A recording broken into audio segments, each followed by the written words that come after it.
We are CEOs, executives, educators, and professionals from all sectors of society who support the global expansion of betterment in the world through joy and JOYELY. I'm your host, Sheryl Lynn, founder of the Chair of Joy Experience. Together, we have developed the World Council of Joy, and our council invites CEOs and innovators from impactful organizations to the JOYELY podcast. We showcase how generous, bold, and fully engaged they are in their work and what a culture of joy is to them. Good afternoon, everyone. Again, Sheryl Lynn here with a JOYELY living episode. We are so fortunate to have Shelley Brunswick with us today coming. And where are you from, Shelley, exactly? I didn't even ask you. Well, it's one of those questions. I was born in Florida, but grew up in Wisconsin, and I was in the Air Force, so I lived all over. But now I'm proud to call myself a Coloradan, and I live in Colorado Springs. That's right. And I am from Wisconsin. So where in Wisconsin were you, real quick? Eau Claire. Oh, very cool. Fun. How about yourself? I'm in the Appleton Fox Valley area. Lovely. And looking to head to Colorado. So we're intertwined. We'll find each other on the road somewhere. So once again, welcome to another spectacular episode of the JOYELY podcast. To us, the word JOYELY describes a fulfilling and vibrant lifestyle bathed in happiness, bliss, and jubilation. Living JOYELY is living elevated beyond just occasional states of joy, which I think a lot of us tend to find ourselves in. And what we're learning to do is live joyily, which means to assess, activate, and sustain joy on a daily basis instead of someday or one day.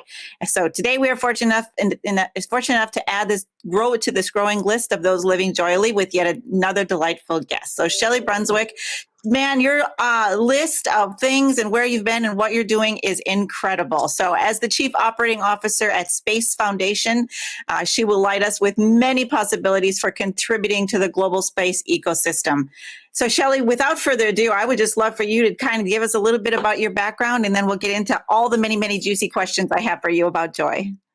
Well, wonderful. Well, thank you again for inviting me to join you. And I think it's really important for everyone to understand, as you said, that joy is really about a sense of being, not a destination. And so every day, let's live as joyfully as we can. Let's find gratitude in every day.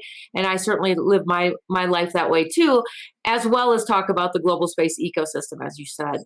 A little bit about my background. I grew up in Eau Claire, Wisconsin, as we talked about earlier, enlisted right in the U.S. Air Force right out of high school. Went to school at night, served my country during the day, and completed my degree. Was fortunate to be accepted to be an officer in the U.S. Air Force, and that's when I transitioned into the space industry as a space project manager. And I did that the remainder of my career, where I worked both in Los Angeles at the Space and Missile Systems Center, taught space project management at Defense Acquisition University, and completed my Air Force career while working on Capitol Hill as a Air Force liaison, securing the budget for the Air Force. So it was wonderful. And then when that journey came to an end, as I call it, that ended the second chapter of my life, which is a longer story. I started the third chapter, which is where I'm now at Space Foundation. And I just love what I get to do every day.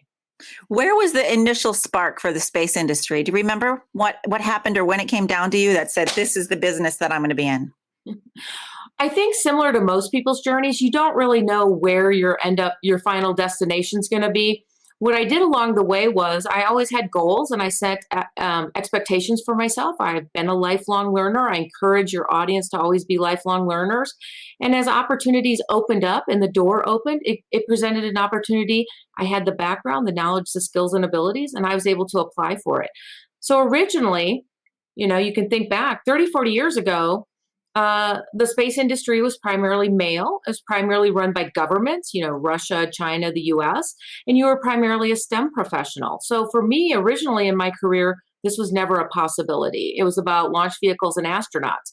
And many of your audience today are probably thinking the same thing. It's still about astronauts and Elon Musk and SpaceX. But what I'll share with you is it has become democratized. And it is now open to all diversity, women and other underrepresented groups, not just in the US, but around the world, as well as multiple backgrounds. So I have a business degree and an MBA, but we need business professionals now in the space industry. We need journalists such as yourself.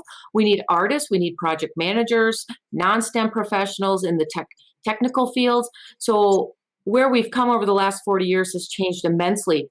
The difference for myself was I was always that lifelong learner, continuing to learn and grow. And when the opportunity presented itself, I stepped through the door and accepted it. And I've been on this rocket ship ever since. So talk to a lot of our listeners are CEOs, those who are looking to guide the ship of the corporation at an elevated degree. So tell us about when you speak to 80% of the space business opportunities. What are you referring to, and how can we participate? Excellent question. So what I'd like to share is in 2020, the global space ecosystem was $447 billion. And by 2030, according to Bank of America, it will become $1.4 trillion. And then by 2030, we're looking at, by 2040, we're looking at $3 trillion. So we're looking at that exponential growth. And the biggest part that I take away from that ecosystem number is over 80% of the space ecosystem is commercial. So that's products and services that are being developed by entrepreneurs and industries to provide better quality of life for all of us here on Earth. And some of those technologies you can think about are in healthcare, weather prediction, Google Maps, GPS, Uber Eats, Airbnb, how your food got to you today with precision agriculture and transportation. So everything you do in your daily life, even this podcast today, is all based on space technology. So where are you in your career right now? I know Space Foundation is your primary goal and in education, am I right? And also you're in mentorship and coaching as well? Absolutely. So the Space Foundation is a 501c3 for education, and we are a U.S. nonprofit. We've been in business almost 40 years. So we do business here in Colorado, nationally, as well as internationally. And we focus on three main areas: your trusted source for information, lifelong learning, as well as global partnerships. So one of our activities under our Center for Innovation in Education is our workforce development roadmap, which includes awareness, access, training, connecting, and mentoring. So I walk the walk. I talk the talk and I walk the walk. I believe, as well as the Space Foundation believes, that if you can find a mentor, that will help you find your next step, your career, help you grow as an individual, especially for women in diversity. So I walk that talk as well, because I am a mentor for both the UN Office of Outer Space Affairs, Space for Women Network program, as well as WomenTech Network.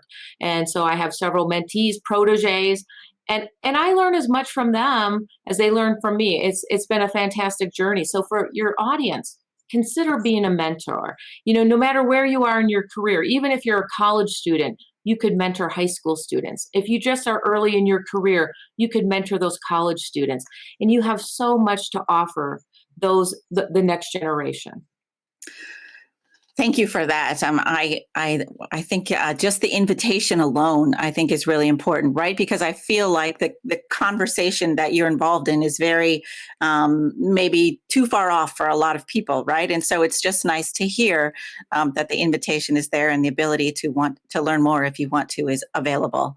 And that's what you do. So thank you for doing all that you do. I base a lot of what I'm doing on a scientific study by Dr. Hawkins. I don't know if you're familiar, but he calibrates the emotions, right? And joy is the highest emotion calibrated on the planet for human beings. So I talk to a lot of people, and I hear often that the world is upside down. There's a lot of chaos and worry and stress, confusion, and even evil, I hear a lot of times.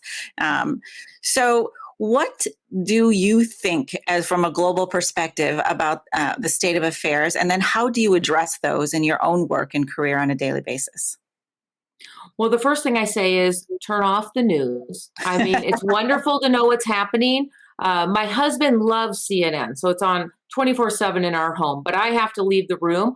I want to know what's going on. I'm more of a CNBC type of person, and then I want to move on. And so, first of all, I'd say listen to the news, be informed, but then be able to step away, turn that off and process it. Go for a walk, think about it.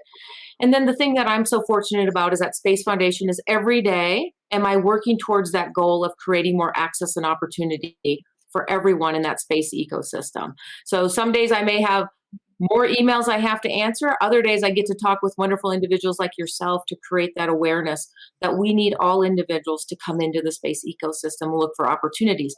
Not just in the US, but around the world, are we creating opportunities and unlocking human capacity building. So that's what gives me joy every day. Yes, there's always going to be chaos, we'll call it, but you're in charge of yourself, and you're in charge of how you respond to that. So I believe I'm a big proponent of emotional intelligence. How do you want to respond to that? And what form of responsibility can you take in that chaos? So, if you're passionate about animals and rescue, adopt a shelter dog. I have a shelter dog. So there's always something you can do that will make a difference in the world. So how can you make a difference every day? And those small acts of all of us will create a big change cumulatively. I appreciate that. Absolutely. And that's the business I'm in with the Chair of Joy, of course, that we're carrying around the country. We'll talk about that in a little bit. But when you say that you can unlock human capacity, I'm wondering if there are no obstacles in your way at all. And, you had a magic wand and you could address this issue of unlocking human capacity. How would we do that specifically? Is there a way? Well, there are a number of ways, and it all depends on really bringing everybody to the table. And what do I mean by everybody? Yes, the Space Foundation can be one of those partnership brokers as a nonprofit, but we also want to bring government entities, because governments can unlock the opportunities for the future with the right legislation, the right investments in education, or creating the right policies to unlock the commercialization of space. So in 2004, the US government passed Commercial Crew, and that has allowed this era that we're seeing in commercial rocket companies, right? SpaceX, Virgin Galactic, Blue Origin. So the right policies by government players and the right investments in education can create the change we want.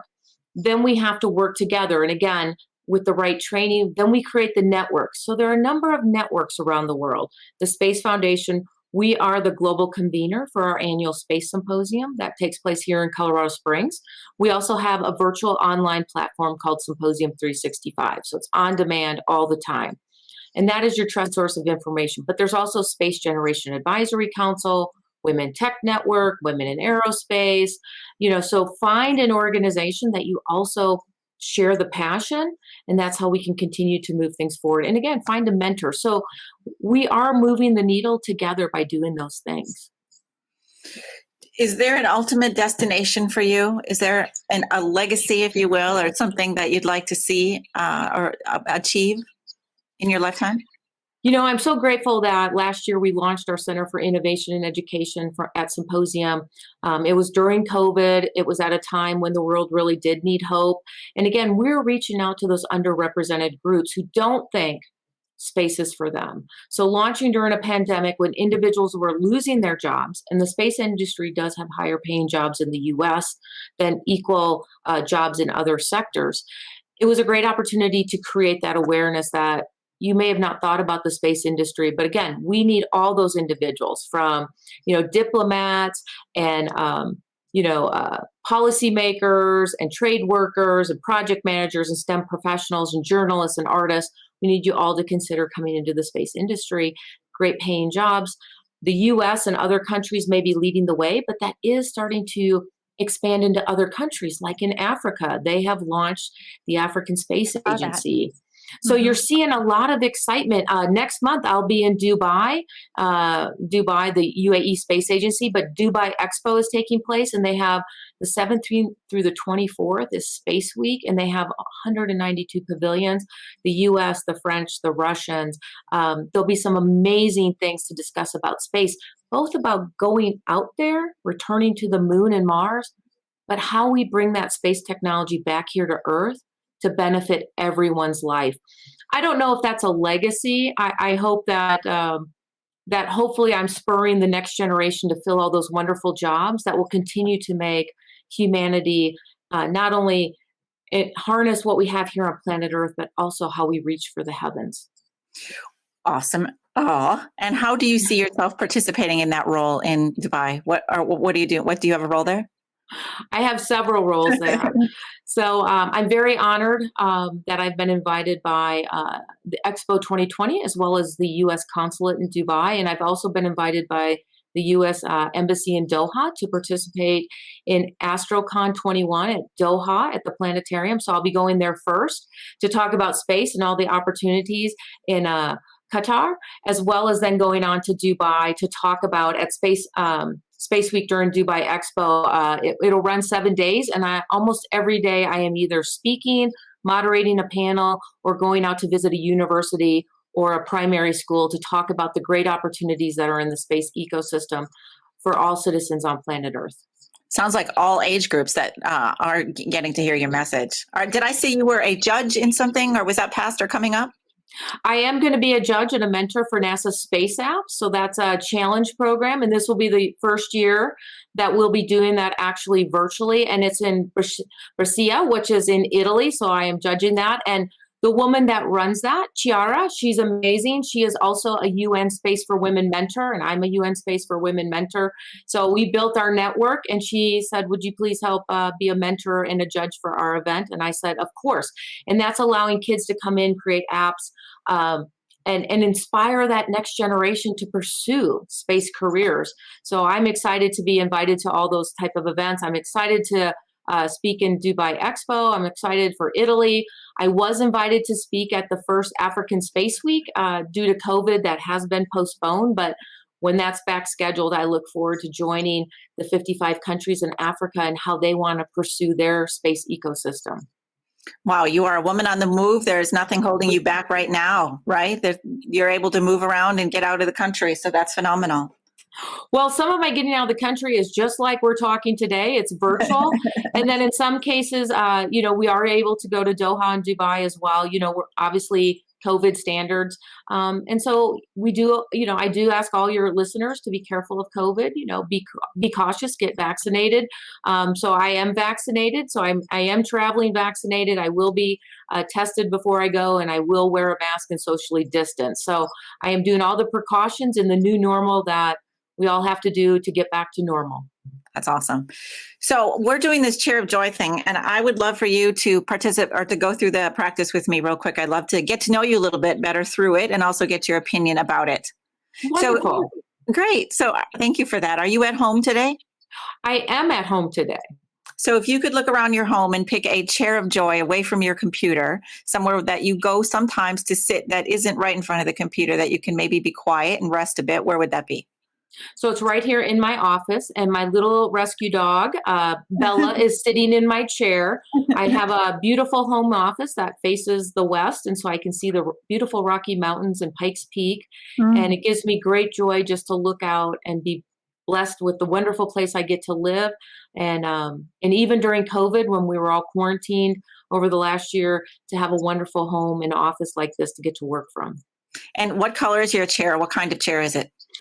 So I don't want to say it's kind of boring, but it is a beige, but it's a rocker recliner. It's a lazy boy. And so it's very comfortable. And, you can kind of kick back, you can rock, you can prop your feet up. Sometimes go ahead. Why would you not want to say? That sounds phenomenal. Well, you think, being a space person, it might be purple or something, but it's beige. So comfortable. It's all about comfortable. So how many times do you sit in your chair of joy, if you could give it a number during the week? Oh, several times a week, maybe 4 or 5 times, because I try to embrace gratitude every day, especially on the days when maybe things don't go perfect, right? We all have days that don't go perfect. So how do you take that pause, not get wrapped up in the moment, step back, refocus, and be grateful? And again, sitting there in that chair, looking out at the beautiful Rocky Mountains, looking at what nature has given us, can help you recenter yourself. I appreciate that. That is what we're on the mission of JOYELY to do, is to get people to get there, because meditation, I think a lot of times, is overwhelming. Sometimes people think they get it wrong, or they don't do it enough, or they, don't focus on the right things, or they think their mind wanders or something. So I think only 15% of the people in the United States meditate, and the number's even lower worldwide. So I'm wondering why that is. And we all know the benefits physically, emotionally, mentally, spiritually. It goes on and on and on about why we should take some time to sit still. So anyway, here we go. So you're sitting in your chair of joy. And by the way, I'm climbing Pikes Peak. So if you could look at Pikes Peak for me and say, oh, it's not that high. It's not that high. It's only 14,000 feet. Not a big deal. But anyway, so you're sitting in your chair of joy. What do you see specifically besides Pikes Peak in the mountains? Is there anything else in your immediate visualization that you can see? Finally, a better way to hold your phone. Introducing Steady Straps. Made here in the USA, Steady Straps are high-quality, flexible straps that adjust to hold virtually any phone comfortably and securely. Steady Straps are washable and come in a wide range of colors and styles. See them all at SteadyStraps.com. Because they're so visible, they're the perfect promotional item to advertise your company message or logo. Learn more at SteadyStraps.com. That's SteadyStraps.com. Well, the other thing that I love about where we live is we do have wildlife. So I may see deer, and obviously it's been summer, so we've had baby deer. Now we're having the bucks coming out because it'll be mating season soon. So we just had a buck in our yard the other night. So I just love watching nature. That's my passion also, is to do wildlife photography. So, and sometimes I just capture it with my mind. You can take photos and I love doing that. Don't get me wrong. I look forward to going back to Africa and being on the Serengeti, but sometimes capturing that moment in your mind and focusing on that and calming yourself. And just thinking how wonderful life is. And so I enjoy that. The other thing I have is I do plant. All my plants around the house, I plant from seed. So I really enjoy watching nature and the germination process of the seeds, and then seeing the beautiful flowers come to fruition. And so I do that as well. Now we are getting towards, as you know, the end of summer here in Colorado and Wisconsin. So I am sad that at some point it will be time for those to go dormant, but we know that spring will come again. And that's the other part of life, is that there are cycles to our lives. Some days are better than other days. And so it's what's in between those that we keep striving for. Awesome. Thank you for that beautiful answer. And so for everyone listening too, I'd love for you to all to go to your chair of joy. A lot of you have already identified where that is in your house, as Shelley just did. So Shelley, you're sitting in your chair of joy. You see all the beautiful nature outside. And while we're doing this, just feel yourself taking some deep breaths, some ocean waves in, I call that ocean breath. So 6 seconds in, 6 seconds out is what an ocean wave is. And tell me one thing that you hear while you're sitting in that chair, other than the beautiful sounds of nature. Is there anything else? So the other thing I would hear is that we do grow the flowers that we grow, attract the bees and the hummingbirds. So I can hear the hummingbirds, their little wings as they're coming to the flowers, and I can hear the bees coming to the flowers and pollinating them. And I enjoy that. So. All right, beautiful. So here's if everyone can hear what Shelley's taking deep breaths in while she's sitting in her chair of joy. Her feet are on the ground. She's grounded to earth. She's listening and seeing everything that she can hear. And Shelley, if you could take another deep breath in, and I want you to see if you can tap into one of your most joyful moments ever. This is going to be, you have such an array, but if you could tap into the first thing that comes to mind in just a few sentences, if you could describe it. It could have been when you were a little girl, or just this morning, or anywhere in between. Did something come to mind? It did. So what came to mind is being in the Serengeti and watching the Great Migration as they cross the Mara River, and watching the thousands of wildebeest and zebras. Again, I'm a passionate wildlife photographer.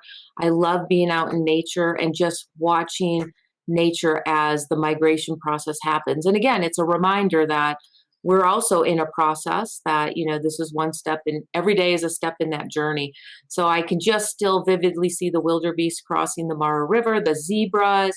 I can see the lions and the impala. So it's just, you're making me miss, and I can't wait to go back to Africa. What year was this, or roughly how long ago was this? This was 2018, and we had hoped to go back last year, but unfortunately with COVID, it's been postponed. But we'll keep praying that we'll have the opportunity to return to Africa soon.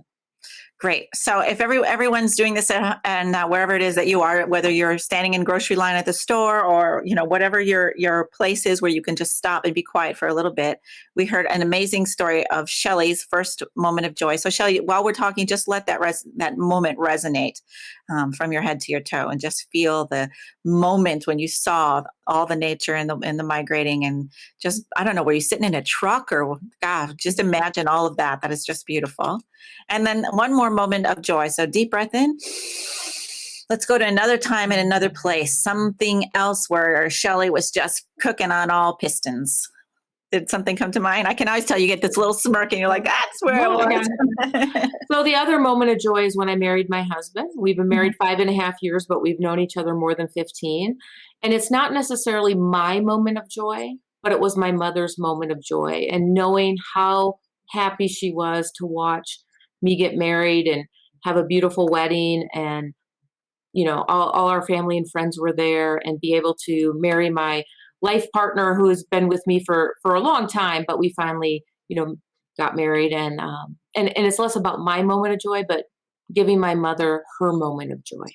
Great. So same thing, just see your mom on that day, what she was wearing, where you all were, what was happening, and just probably that bubbling up inside of your mom's smile on her face. What was her name, your mom? My mom is named Betty. And actually the funny story is we got married out in La Quinta in February, which is supposed to be cool. So it's La Quinta, California, but it was a very hot day and our unity candles started to melt. And so not only was it a moment of joy, but I'm also remembering our candles melting and then trying how to take the two separate candles and light the unity candle, but they're all melting. And so again, best laid plans, you got to laugh and just go with the flow. Make the best of them. Beautiful. All right. Well, those were two amazing moments of joy. And I know there's a gazillion, but thank you for bringing up the two. And so again, think of the nature and migration in Africa. Just let that kind of resonate. And the same with your mom. Let that resonate. And if you could connect those two, the energy of those two, what would you say the one word is to connect the energy of those two? One word that would describe the two. Grateful. Grateful. Grateful I had the opportunity to see that amazing migration, and then grateful that I met, the man of my dreams. And I didn't know he was the man of my dreams, but I met the man of my dreams. And in that same moment that I made a commitment to the man of my dreams, it made my mother, absolutely super happy and fulfilled as well. So it's an opportunity where you give back. That's beautiful. Wow. So if you could take grateful, this immense amount of joy and gratefulness that you have in your heart, and you could put it into some kind of container, anything, what would the container be? I'm excited to hear what you have to say, being what business you're in. Well, I'm thinking I'd probably put it in a rocket container and we would send it to Mars as a keepsake, as a time capsule. Beautiful. A rocket. So you and me are going on a trip to Africa, and we have this rocket attached to we'll just get in a rocket. We don't need to get on an airplane. Let's get in a rocket and we're headed off to Africa if that's possible. And when we land, there is many, many thousands of CEOs, women, men, all different people from all over the world. And they don't get this rocket ship full of gratefulness, this pure joy that you're expressing in this being married with your mom there. I can just feel that and sense that. What would you say to them that they might be not aware of when it comes to joy? Well, sometimes it's just looking at the small things in life. Again, looking at the hummingbirds that are flying to the flowers, looking at nature, the seasons.